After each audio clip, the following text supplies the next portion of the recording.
गोरखपुर के normal road के पास स्थित हजरत मुबारक खां शहीद की दरगाह पर ईद के मौके पर मुस्लिम भाई नमाज अदा करने के लिए जुटे हैं। एक माह के रमज़ान के पाक महीने के बाद आज ईद की नमाज अलग अलग मस्जिदों में अलग अलग समय पर पढ़ी जा रही है।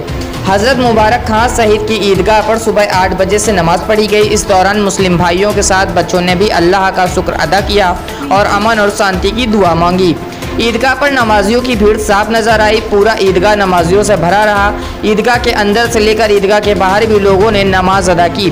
नमाज के बाद मुस्लिम भाइयों के साथ छोटे बच्चों ने भी एक दूसरे को गले मिलकर ईद की मुबारकबाद दी। वहीं नमाज अदा करने के बाद सभी अपने अपने घर जाकर सेवैयां खिलाकर एक दूसरे को ईद की मुबारकबाद देंगे।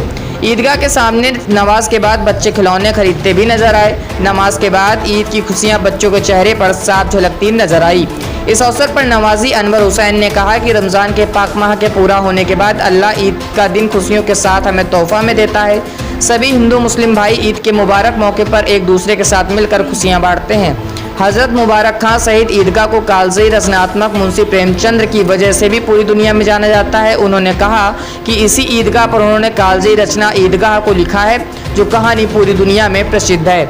आफ्ताब अहमद ने कहा कि पूरे देश में ईद मिलजुल कर मनाया जा रहा है। आज सभी धर्म के लोग मिलकर ईद 30 रोज़ा रहने के बाद मना रहे हैं। सभी जाति धर्म के लोग एक दूसरे को सेवैयां खिलाकर खुशियां मनाते हैं। मुबारक खां शहीद की ईदगाह पर लोग नमाज अदा करने के लिए आते हैं, एक दूसरे को गले मिलकर बधाइयां भी देते हैं। मुंशी प्रेमचंद की वजह से भी ईदगाह दुनिया में जानी जाती है।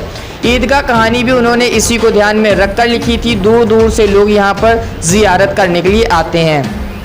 सेंट जोसेफ खोराबार में 7वीं क्लास में पढ़ने वाले अली में पहला रोज़ा इस बार रखा।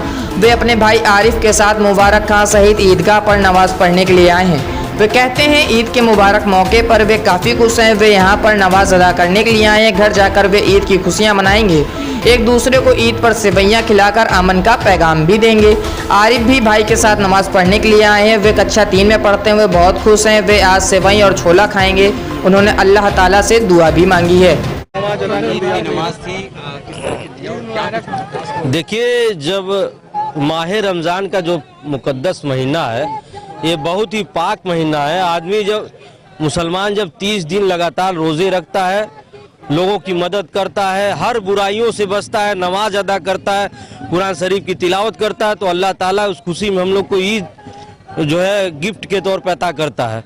तो आज हम लोगों ने खास करके 2 साल जो कोरोना वायरस के नाते हम लोगों की ईद बहुत हल्की रही। घर में ही हम लोगों ने नमाज किया, तलावत किए, हर तरह की खुशियाँ घर ही में हम लोग बांटे। और उस गम का भी माहौल था हिंदुस्तान में, चूँकि कई हमारे भाई अपने हम लोग से बिछड़ भी गए।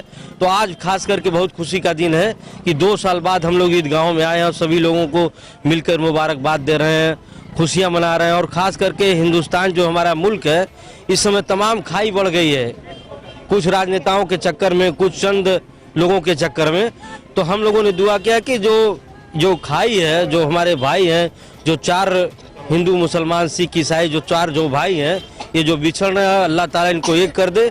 और इस मुल्क की तरक्की में सभी लोग मिल करके जो अपना योगदान दे रहे थे, हिंदुस्तान को विश्व की महाशक्ति बना रहे थे, सभी लोग मिल करके खुशियाँ मनाएं और आगे बढ़े इस देश को।